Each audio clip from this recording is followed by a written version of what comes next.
any teacher who's out there, maybe you do have a little bit of margin in you to think about something in 2024. Think about some sort of creative endeavor that is going to put you in reflective spaces.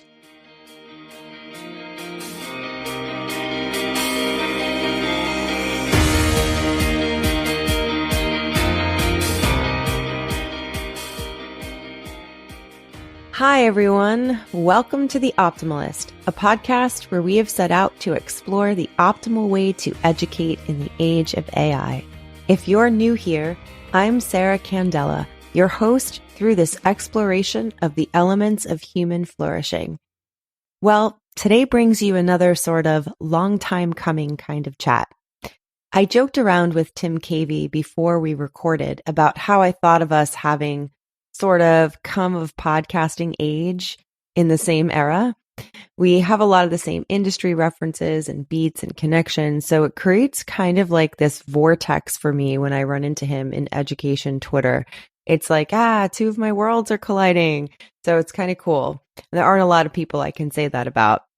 A lot of our listeners will likely know who he is, but for those who don't, Tim Cavey is a vice principal, technology teacher, and YouTuber in Vancouver, Canada.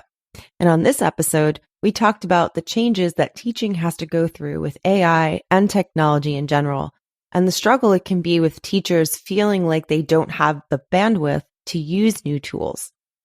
How do we get past this very busy moment in our time? We also talk about the great free PD that is found online just by connecting with others, and how teachers can start with reflecting on their work by using blogging or podcasting. All this and more on today's Optimalist.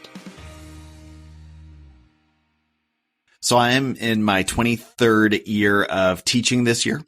So I entered the profession in 2001. It's now 2023, soon to be 2024. I've been at it for quite some time. When I reflect back on the journey, Sarah, I really look at 2017 or so as a pivotal moment. So I entered a master's in educational leadership program, and it really did so much in terms of reawakening my fire for education. I went into it to learn. I went into it for the credential. I went into it because I was interested in leadership, and all of those things are great and still true, but it did so much for me in terms of lighting my fire. And in that first year of learning, I got plugged into a spiral of inquiry. So a very inquiry-based format of professional learning alongside other classes and instruction.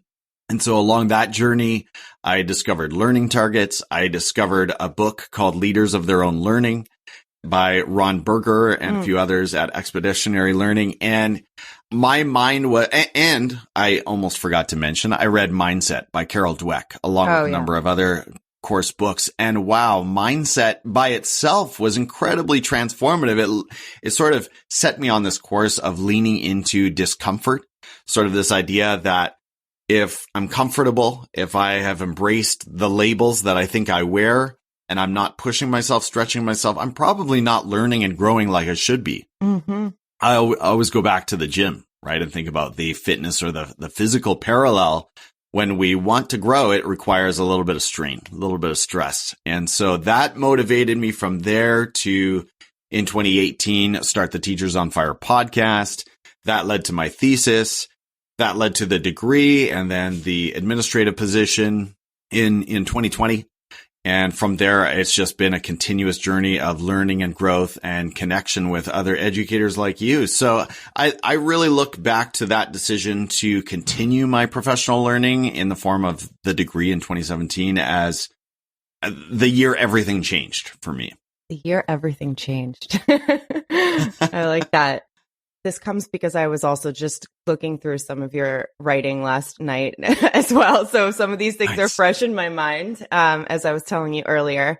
But I don't know if you even can pinpoint, like from the start of your teaching career to this day, is there any one or two major changes you see in the way students approach school or the way what's the biggest difference that you can see?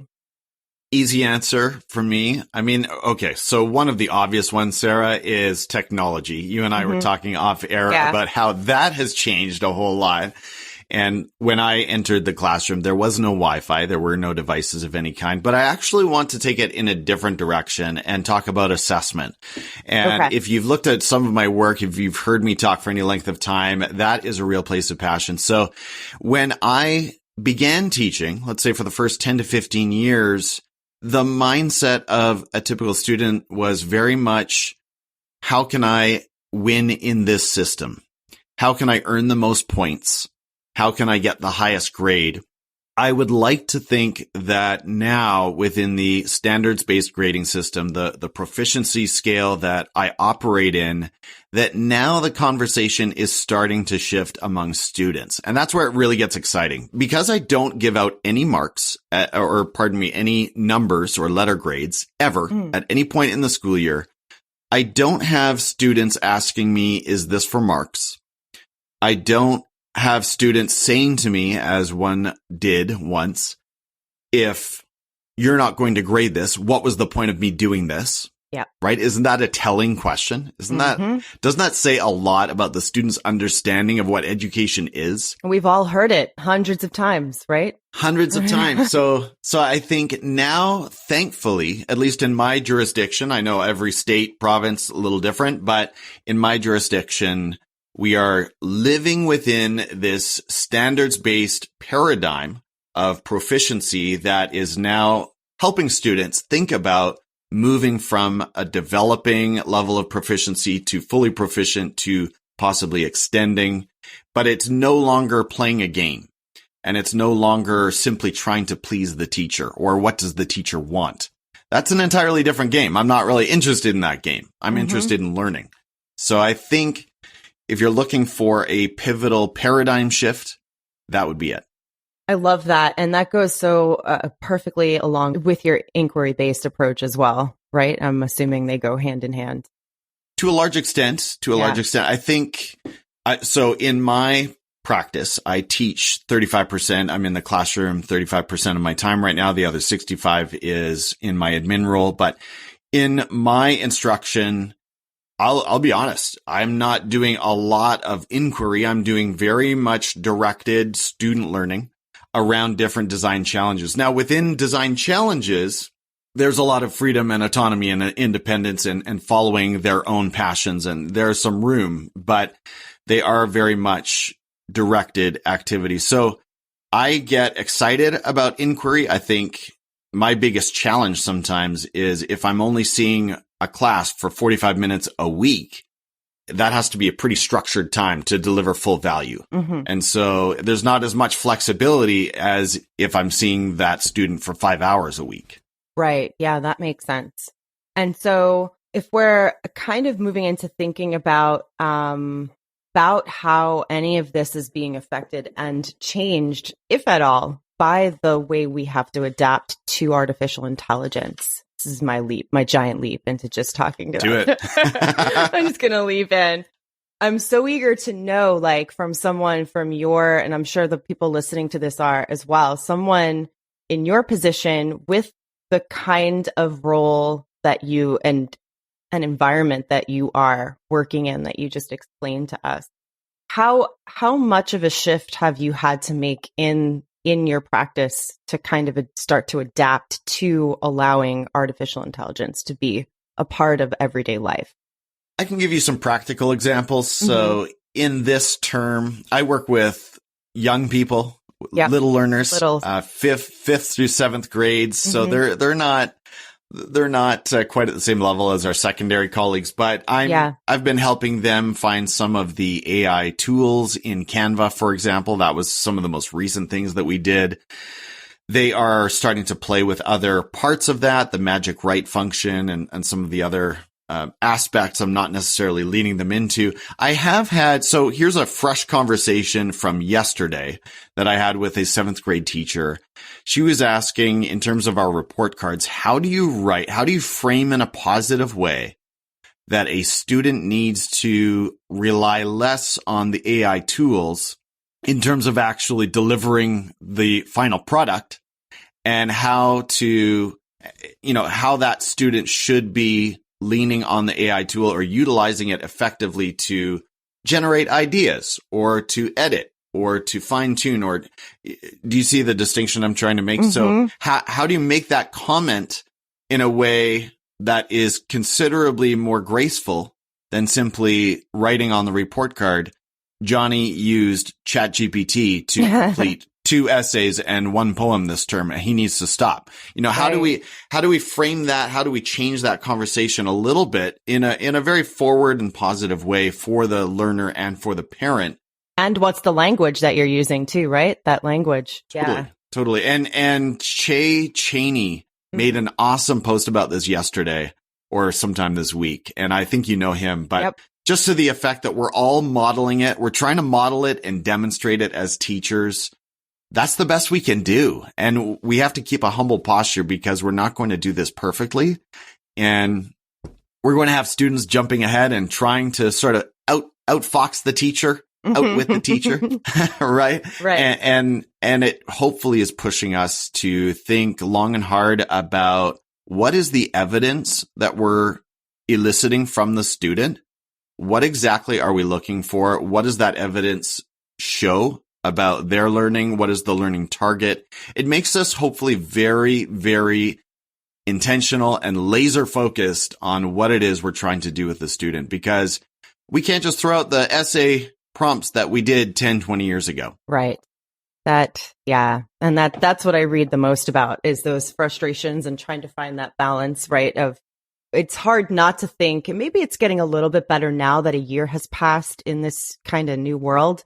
But it's hard not to feel like, oh my gosh, 10 years or 15 years of preparation and work and diligence are kind of completely shifted. But I was recently talking to Matt Miller, and we were saying, a couple of people, I think, not just him, but we were talking about this idea that, just pick any month, like the month of November, the month of December. And in some respects, you used to know what November was going to look like as it approached. Right. Like, oh, my November, I used to teach English. And so there were months of the year that I associated, like in the 11th grade curriculum, with certain novels or certain plays. Not that I was being told they had to be done in that direction, but like I knew what fed into one thing and what should be paired. I mean, like we all do. So like March looked and felt a certain way, but now if you think about what this November was and what it might be next November, they might be legitimately completely different. Totally. And that's terrifying to a lot of people. It is. Can I add one more piece of value that I think your listeners might appreciate? Yes, so please. Something I was reflecting on recently around this whole area of AI, particularly, you mentioned teaching English, particularly humanities teachers, English, social studies, other areas. How do we craft learning tasks that still give us authentic evidence of learning? And I settled on 3 words, Sarah, and they are personalize, localize, and vocalize. So personalize, we've got to integrate I statements in the student writing so that they are connecting personally. They're speaking in the first person in connection with whatever the topic or the content might be. That has to be there more and more. Localize, so try to connect the topic or the task with something in the local community if possible. That's a little harder for ChatGPT to replicate, right? And then thirdly, we've got to vocalize the student learning. So whether that is a student reading their poem or their essay or their piece, whatever it might be, reading it aloud, sharing about it, engaging with partners, small group discussions, like, do you see what I'm saying? Like, yes, doing stuff, engaging with the learning so that it's not just this 30 essays in the inbox, moving on to the next activity on Monday. Like, we have to really dig in. It's pushing us to go deeper, I think. It is. And I know that there are, it can sometimes, that's part of the challenge, right? It feels like, how do I have, as an educator, how do I have time and space to make everything so much more conversational and you know what I mean? Does it feel like the teacher has to step in and be more involved at every step? And that's what we're trying to figure out too. Like, a lot of the conversations I have with people are the variety of ways that they're turning their classrooms into a totally different kind of learning space, while also having to think about and be mindful of how does this impact the teacher's time and what's my place in this whole shift? Right.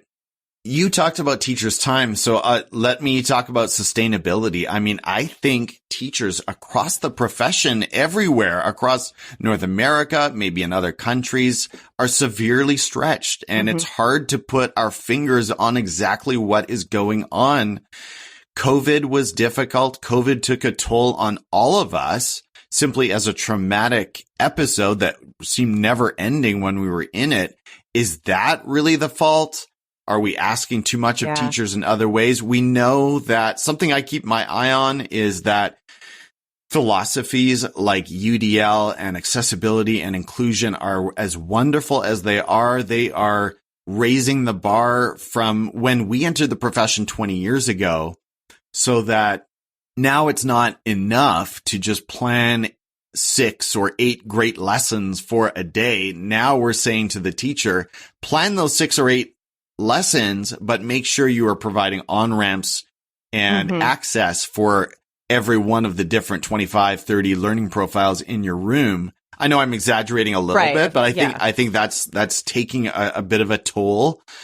So to bring it back to AI, I think a lot of teachers are really interested in engaging the way you and I are right now, but they just lack the bandwidth and where do you get the time? Where do you get the extra mental space to sit down, to play with tools, to check out magicschool.ai, to check out EduAid, and all of the explosion of tools is just unreal. So there is a sustainability connection, and I don't have the answer. Well, I thought you were going to have all the answers just written out for me today, Tim. I would love that. Solving. Trust me. That's the name of this episode. Tim solves all our problems. Oh no.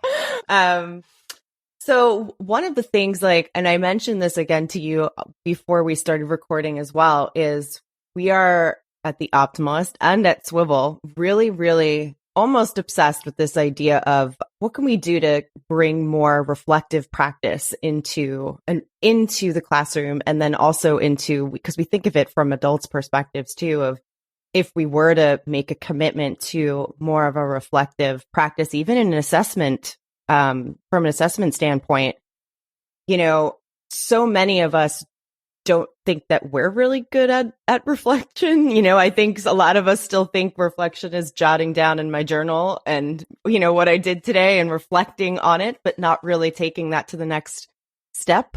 So I'm thinking a lot about that these days, and that's where a lot of my reading is and a lot of my conversations are going. So I love just kind of picking the brain of a lot of different people in different roles. How does, especially now when we're thinking about this, walking and working alongside AI in this new age that we are going to find ourselves unable to escape. So it's where does reflection take place? And is it something that you implement as part of the kind of learning experience that you've now described to us here? Well, what I hear you asking is how can we encourage and support teachers to add to their reflective practice or add reflective routines? Yeah. So in both ways. And I guess I'm also thinking in what way does it have a place in your school or in your teaching at this moment? And in what ways can we increase that? Where do you see the benefits of it? I think, so first of all, tons of benefits. Yeah. I think the same principle applies to educators that applies to learners. And so let me share an irony that you're probably very aware of. And that is a lot of our schools and teachers are bringing in student self-reflection and student self-assessment at scale. So we are being told by our jurisdiction that we can consider this kind of assessment and reflection as a valid piece of data. Oh, wow. Valid piece of evidence of student learning. That fits into the triangulation of assessment. And so we're all doing a better job of inviting and soliciting student self-assessment, student self-reflection. We have to do it every report card, for example. We have to include student voice. What about teachers? What about educators? I come back to the sustainability problem, Sarah, and I think I know. so my practical answer to you is, and this won't surprise you, and you're so good at this already, but sharing questions and engaging with ideas on a platform like X can be, I wish I could convince more educators of what a low bar or what a low ask that is. It can be as simple as 5 minutes a day. It does, yeah. And it can be, and just answering Sarah Candela and Tim Belmont and so many other great educators, just responding to whatever it is that they're putting out there, or asking a question and tagging a couple of people can start to begin a new level of reflective practice. And conversational practice. I mean, Totally. There's a conversational aspect to just even that one platform that goes beyond just, I could go follow 10 new educators right now who might be putting out a variety of things that are making me think or making me want to take further. But I might just reply to one of your tweets or one of your prompts or questions, thinking for my own, just because I feel like I need to. And then from that, 10 other people respond. And suddenly you've opened up a dialogue about anything that could lead to sitting here on microphone talking. You never know where it might go. No, but it doesn't take a lot of time. And there's so many people that talk about that too, that they're in their just regular classroom teachers trying to tell other people. There's someone I talk to particularly very often who says that teachers in their school are always asking how they get certain opportunities, or why, how did you get sent to that, this conference, or you're going to another, where did you get that information, or how did you learn that? And they're like, I don't know how many times I have to tell you, but you got to get on Twitter. Yeah. This is how I found these things and these people. But it is funny, the resistance there. And, sometimes it's just that if you haven't done it yet, it's one of those things oh yeah, it doesn't take that much time. I can just do this. It's like finding time to meditate. Yes. Yeah, absolutely. And let's give a shout out to the communities on other platforms like Instagram and TikTok. But what I'm finding about those two is, and they are great for comedic relief. I mean, teachers are posting, you know what I mean? Teachers are posting some really, really funny and sometimes some dark humor kinds of content.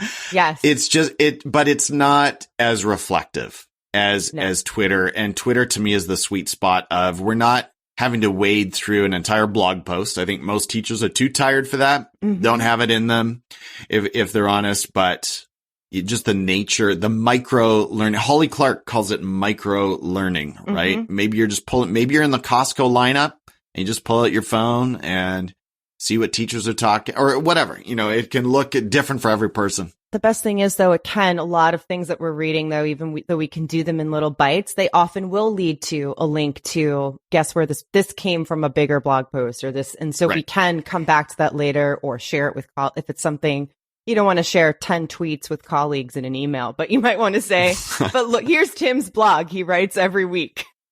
Yeah. So oftentimes you can find both ways, when you do really dive in and commit to that. But yeah, it's interesting to hear, though, just to go back for a quick second. It's interesting to hear about it seems like pretty good acceptance of reflection as part of assessment. So that's not something I hear people being so enthusiastic about, but I think that probably has to do with where you're teaching and living more than anything. It probably does. Yeah. It probably does. And I think a big fear of teachers, Sarah, is that students will overestimate their learning, but in my experience, they often underestimate their learning. So yeah, I agree. It's a rich source that we need to tap into. I still need to do more of it. Yeah. I mean, and I think of my own way as I start to try to think about how because one of the interesting thing is separating actual reflection that moves you forward from just what can become like daydreaming, I guess. Because I think I can do that too. I just read 5 blogs by so-and-so and I'm listening to podcasts while I'm driving and my mind is wandering and I kind of am being reflective. But when I think about you putting the word practice in front of that or next to it as well, how does it become then something that is routine or in my day or several times a day? And it's something that, I keep making comparisons to meditation, but it is when it leaves you, you feel the difference, right. And so that's something that I'm what is the format of a reflection? What makes it go from just, spending a few minutes thinking about something that you just read or listened to or did, or experienced, to thinking about how you can do something better? Or what is it like in the future? Or how did I feel about this? Or did this make me angry? Or like, why did it make me like, I feel like there's a structure to it that makes it not just in the individual reflection itself, but also in making it part of what you do. And that routine that I think is what the big question that I'm always thinking about is, how do we get that to be something that is not like, I don't have enough time to do that. Because I do think the reason why I bring it up too is that I do think that moving into this new world that we're all kind of getting used to and diving into head first, I think about, is reflection going to be the way that we develop higher order thinking skills, or even higher order thinking skills in a world where kids have access to every single kind of information that they could possibly, and we have access to it. We all have access to everything and things that can do stuff for us. So what does it mean to be a human, a developing human or a young human in that world? And so we think about what develops us as humans, and that is kind of like reflective practice. I'm making some leaps here for you. No, I'm following. And good. So I just want to see your reaction to this stuff. No, I love it. You're talking about a vision of learning very broadly, where reflective practice and reflection, self-reflection is right at the core. If you go back to those 3 words that I shared about, I was hoping you'd say that. the nature of writing tasks in the age of AI, the first word that I shared was personalize, and those I statements. So that I'm completely in agreement. I think it's not enough just to ask students to define, let's say, different government structures like oligarchy and communism and socialism. And so let's take that lesson now and find ways to personalize it. And that to me gets really interesting, and it's better evidence of understanding and learning. It's going way deeper. So now they're not just parroting a definition. They're actually having to draw connections with their own life. That is so much more interesting, and it's so deeper. Oh, it is. And then, what you're doing is also learning skills that you can take into things that you're passionate about or outside of school. Like, I just feel like there's a whole practice there that can be expanded beyond the classroom. I don't know. So just wanted to plant that out there.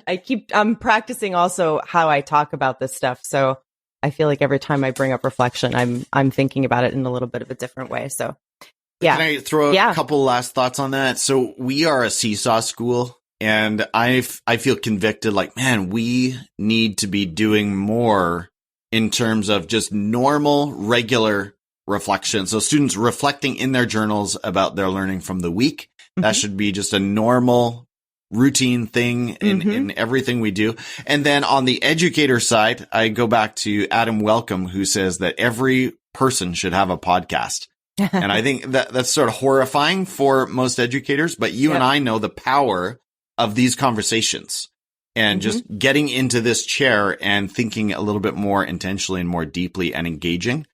And so if teachers would start to pick that up, any teacher who's out there, maybe you do have a little bit of margin in you. Yeah. Think about something in 2024. Think about some sort of creative endeavor that is going to put you in reflective spaces. Yes, and you just planted an idea in my mind. I don't know how, but the idea of just taking what you were saying earlier about how easy it is to spend 5 or 10 minutes jumping on to a platform online and talking to people you don't even know and you've never met and exchanging some ideas and reflecting. But if you took that practice and moved it into, like, is there a way we can do something like that that's just even within our school building, like getting teachers used to, like, they don't have to be in person. It could be done on your own time, just like you would respond to someone on any online platform or post on any online platform. Is there a way we can also have something like that within a district or a building where it's like, it's a baby step, it's a starting step for people communicating with each other and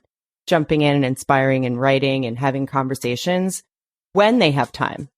So we just created something together. You're talking about things very close to my heart, Sarah. I'm always thinking, by the way, as a part-time administrator, about what are the best ways to reach people in 2023, right? What are the best ways for educators and school communities to reach out? So I've thought about podcasts. I've played with that in the past. I've thought about, do we do a live stream show that airs on Facebook and YouTube? Like there's so, and of course, writing. Like mini versions of what's out there in the world, but it's for your school. Yeah. Yeah. Totally, I love things like that.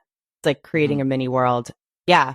So a few things as we wind down. So where can people find you if they want to get in touch with you, or if they, or for some reason, someone that listens to this show and doesn't already know you on the internet, if that happened, where can they find your writing and where can they talk to you? Best place is at Teachers on Fire. That's going to unlock most of my content. You'll find me on every platform, including YouTube. That's where I'm trying to put more of my energy this year. Yeah. And you mentioned writing as well. So that shows up in different places, but teachersonfire.net is probably the easiest way to find my latest blog content.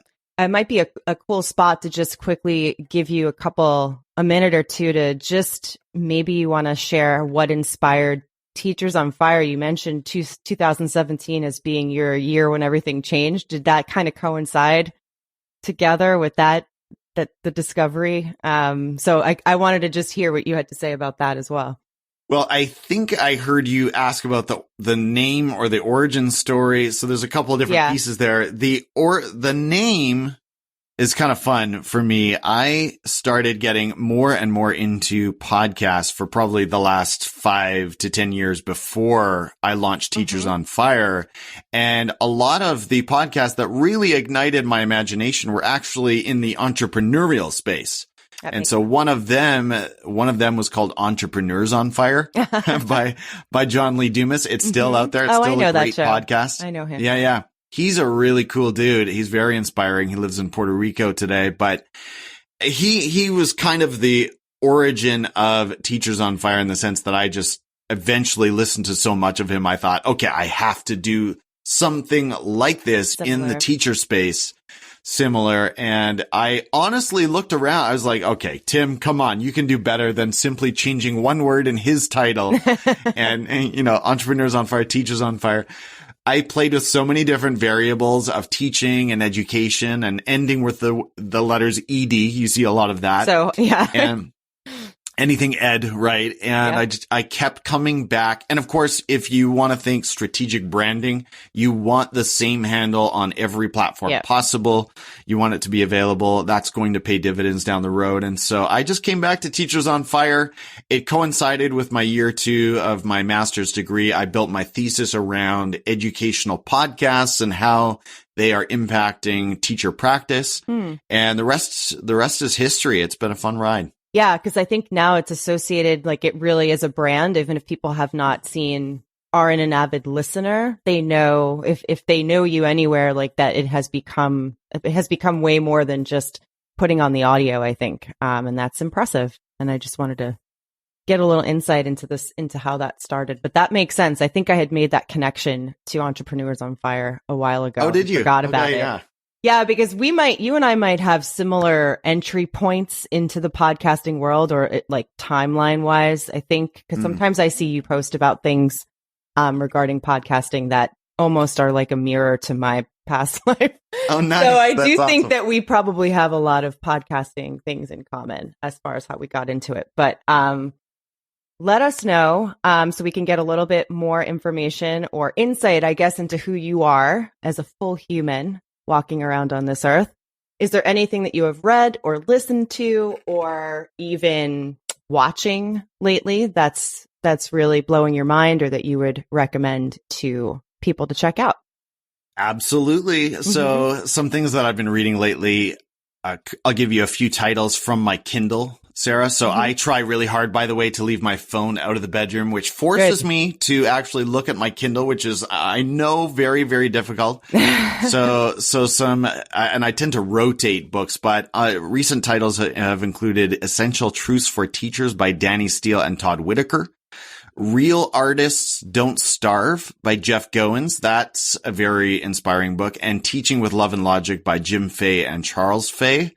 So I'm getting great value from those 3 titles. On the listening side, this is going to horrify my podcast listeners, but most of my listening right now is coming from YouTube. So I really value the shows that appear on podcast form, in podcast form and on YouTube, because that's where I'm doing a lot of my listening. So right now I've been listening to a channel called Think Media. This week I listened to Matt Miller and a panel on AI, and I try to tune into my friend Fonz Mendoza at the My EdTech Life podcast. So I gave you a few there for your listeners to think about. Cool. I have a quick question though. Because I do talk to people about this often too regarding podcasting. What does influence your decision recently to do a lot more consumption on YouTube? Is it certain channels that are only being distributed there, or they're better quality there? What are you finding in your experience?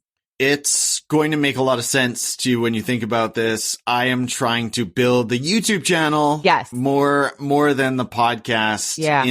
I'm putting more of my focus on YouTube. So I'm really trying to understand it. Most people think they understand YouTube, but they don't. I agree. In terms of actually creating content that matters and gets clicks and gets value. And I'm definitely not there. And it's underutilized, I think.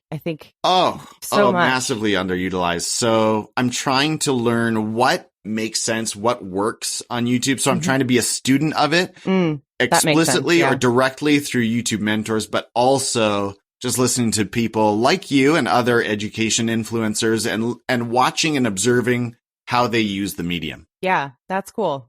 Because there are, like, as you mentioned, a couple of brands or channels. I know there are companies that are, media brands that really do focus all their energy into YouTube, and that's where people know to find them. But I don't think that the average YouTube listener knows about all of that power. Like, they think of it, and YouTube fits a certain box of where they go to for certain content. But it's always interesting to me to hear how people are intentionally studying it like you are, or using it or listening to it. Because it always comes up, but yeah, I agree. People don't understand it and it's underutilized. So that's interesting. Are you putting your show on YouTube? I have to admit, they are. Know. Yeah, no, they're on YouTube. They're we're not recording the video yet, but they're being processed as a video, but not really.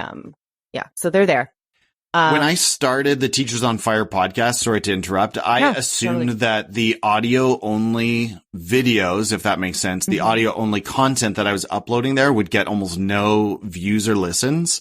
Yeah. But that was not true. Like over time, they add up. People find your content there. They do. So for any creator like us, I would say make sure you're getting it on YouTube. Yeah. And they also, especially if you do it sometimes takes the effort to think to go back and do this. But if you do, if any of the people that you are having on as guests have any YouTube presence and you're able to tag them in there, that's not often the case. Not everybody has it's not like tagging someone on Twitter saying, hey, guess who my guest was this week, where most of the people we talk to are on Twitter. But if there is a crossover, that makes a big difference as well. You'd be surprised when I look at the YouTube stats, even though this show is such a baby show right now in terms of timeline, how long we've been around. But if I go and just look it up, the things that people have searched for to wind up listening to a certain episode are wild. I would never think of them. Or they're searching for people's names and they come up with a guest. So that's another thing, which is cool. Well, thanks so much for dropping by this weird virtual studio here today, Tim. My pleasure. Thank you for having me, Sarah. This has been a long time coming. I've been watching your work and such a big fan of what you put out on X. So this is an honor. Thank you so much. Thank you, Tim, for sharing a bit of your work and perspective with the Optimalist audience. I especially appreciate the conversation around what it's like working with students at a time when the very nature of how we live and learn and help others every day is changing.